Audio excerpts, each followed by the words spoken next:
ಎಲ್ರಿಗೂ ನಮಸ್ಕಾರ. ಇವತ್ತು ನಾವು ಉತ್ತರ ಕನ್ನಡದ ಪ್ರಖ್ಯಾತ ಕುಮಟಾದ ಮಿರ್ಜಾನ್ ಎಂಬ ಹಳ್ಳಿಯಿರುವಂತಹ ಮಿರ್ಜಾನ್ ಕೋಟೆಯಲ್ಲಿದ್ದೇವೆ. ಬನ್ನಿ ಇವತ್ತು ಇಲ್ಲಿನ ಒಂದು ವಿಶೇಷತೆಯನ್ನು ತಿಳಿದುಕೊಳ್ಳೋಣ.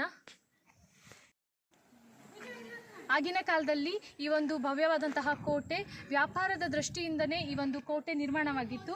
ಅದೇ ರೀತಿಯಾಗಿ ಇಲ್ಲಿನ ಸಾಂಬಾರು ಪದಾರ್ಥಗಳು, ಮೆಣಸಿನಕಾಳು ಹೊರದೇಶಗಳಿಗೆ ಜಲಮಾರ್ಗವಾಗಿ ರಫ್ತಾಗುತ್ತಿದ್ದು, ಇಲ್ಲಿನ ಕಾಳು ಮೆಣಸು ತನ್ನದೇ ಆದಂತಹ ಪ್ರಾಮುಖ್ಯತೆಯನ್ನು ಪಡೆದುಕೊಂಡಿತ್ತು.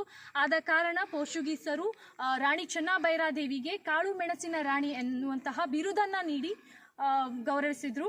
ಅದೇ ರೀತಿಯಾಗಿ ಈ ಒಂದು ಕೋಟೆಯ ಬಗ್ಗೆ ಇನ್ನಷ್ಟು ಮಾಹಿತಿಗಳನ್ನು ಇವಿಷ್ಟು ನೀವು ಮೇಲ್ವಿಚಾರಗಳನ್ನು ತಿಳಿದುಕೊಂಡ್ರಿ. ಅದೇ ರೀತಿ ಕೋಟೆ ಒಳಗಡೆ ಏನೇನಿದೆ ಅನ್ನುವಂತಹ ಮಾಹಿತಿಯನ್ನು ನಿಮಗೆ ತಿಳಿಸ್ತೀನಿ, ಬನ್ನಿ.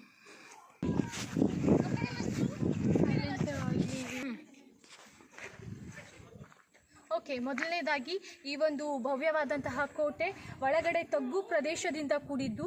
ಅಷ್ಟೇ ಅಲ್ಲದೆ ಒಳಗಡೆ ಸಾಕಷ್ಟು 9 ಬಾವಿಗಳು, ಒಂದು ಮುಖ್ಯದ್ವಾರ, ಉಪದ್ವಾರಗಳು, ಹಾಗೆಯೇ ಸಾಕಷ್ಟು ರಹಸ್ಯ ಮಾರ್ಗಗಳು, ಬಾವಿಗಳು, ದರ್ಬಾರ್ ಹಾಲ್ಗಳು, ಕಾಲುವೆಗಳು, ಕಂದಕಗಳು, ಇವೆಲ್ಲ ಒಂದು ಮಿಶ್ರಿತ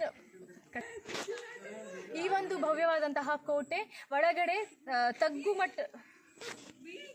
ಈ ಒಂದು ಕೋಟೆಯ ಬಗ್ಗೆ ಐತಿಹಾಸಿಕಕಾರರಲ್ಲಿ ಹಲವು ಭಿನ್ನಾಭಿಪ್ರಾಯಗಳಿವೆ.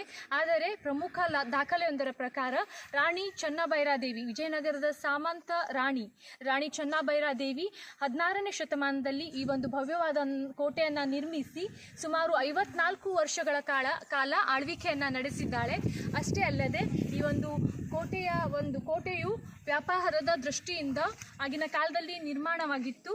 ಅದೇ ರೀತಿಯಾಗಿ ಈ ಒಂದು